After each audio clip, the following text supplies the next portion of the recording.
Hey, what's going on, Dragon Balls? Welcome back to another deck profile. This time I'm going to be showing you a U7 Gohan deck profile that actually is kind of being tested for post Flute going to 1.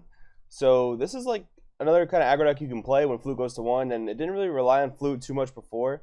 So it's really cool that this deck kind of can still play its game, and I really like this deck because it's kind of like, to me, it's a symbol of what a fair aggro deck looks like. You can make big hits, you can combo a lot and not waste too many cards, but at the end of it, you are gonna usually be tapped out on your energies, maybe like with one to spare for like a Roshi or something like that, and you do have access to your free blockers. So for me, this is really like the epitome of like a fair aggro deck. So I really like it. Plus, it's like Gohan.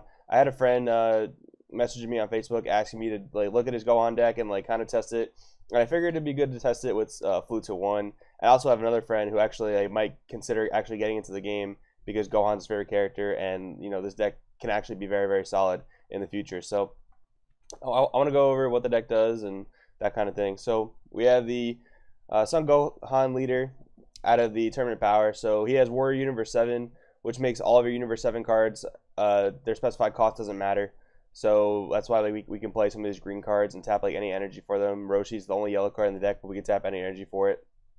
So the Gohan leader, once per turn, during your turn, when you combo with a U7 from your battle area, you can draw 2 cards. So you just draw crazy numbers of cards in this deck. So at 4 life, you flip over, untap 2 energy to awaken, and on the backside, he still has Warrior Universe 7. You can combo with U7s in rest mode, so it's a pretty cool combo. You can do your super combo that I'll get to later.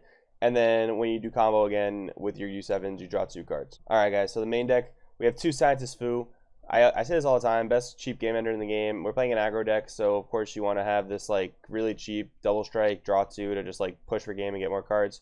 1 Legendary Flute. This is being tested for post Flute to 1, so we are only playing 1. A lot of lists that played this deck only really played like 2 Flute, maybe 3 sometimes, but you really don't need it in this deck too much. Like Kaba gets the job done, just like dropping multiple of them, and then you have like other aggressive plays like Champa and Burst Text on Gohan. So you really don't need more than 1 Flute. It's totally fine in this deck, but when you see it, it's still pretty great. So we play the 1. Ready to Fight Son Goku. This card makes the deck crazy consistent. Play it. Look at the top 3. Add 1 to hand. Combo it away. Draw 2 more. Like get like just straight up +2. Pretty insane. Senzu Bean. It's for untapping energies. It's an aggro deck, so we want to win by like turn 3 the latest.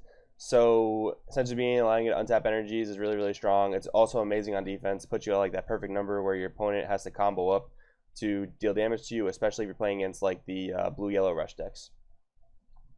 4 Unyielding, again, more untaps. This is really strong though because it takes you from tapped out completely to back to having active energy. So really solid card, especially in aggro.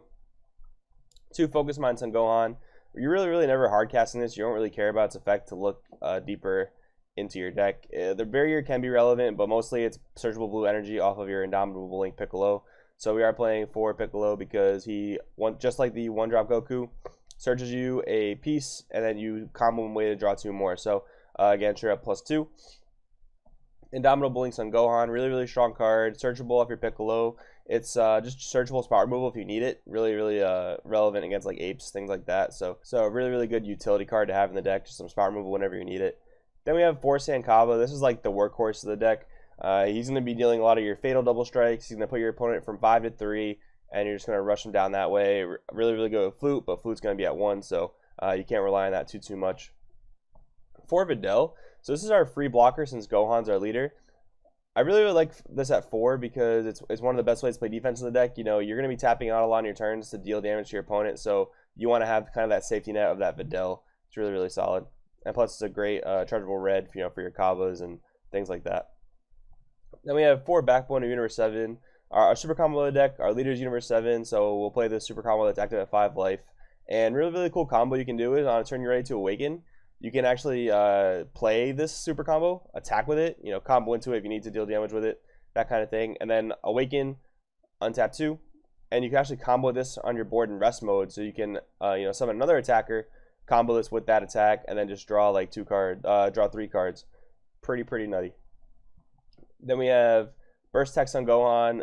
Really probably one of the best U7 like attacking cards, if that sounds weird, but yeah, you can just like go like crazy aggro on your opponent, and then like after you deplete your hand on a big swing, you go burst attack, and then you just draw 2 more cards. So really really strong attacker, good red energy for Kava, but it really really can like bring you back into games by drawing you extra cards. 3, Furthering Instruction Champa.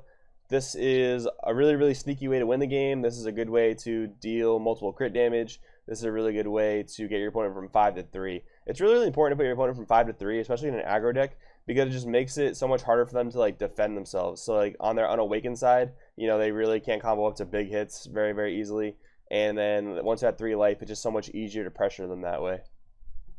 Unbreakable Son Goku, really really good on defense in combination with Senzu Bean, but also really really good on offense for the same reason.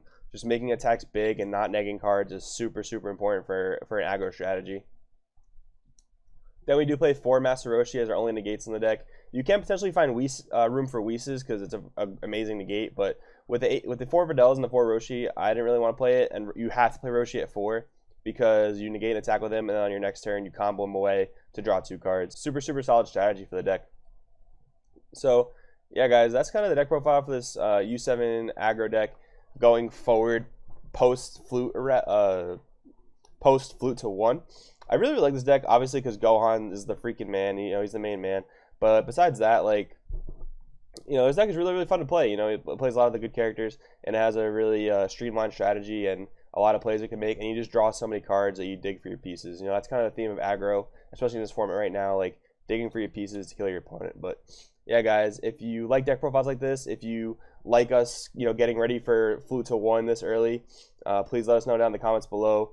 Consider subscribing to Crossfit TCG. Let us know what you think about the profile. What changes would you make? How would you play it differently? Any cool, neat combos you know about the deck, please do let us know. We're always looking to learn new things, and it's great for the other viewers to see the comments of what combos you guys are playing. But with that being said, my name's Joey. Consider subscribing to Crossfit TCG, and I will see you next time.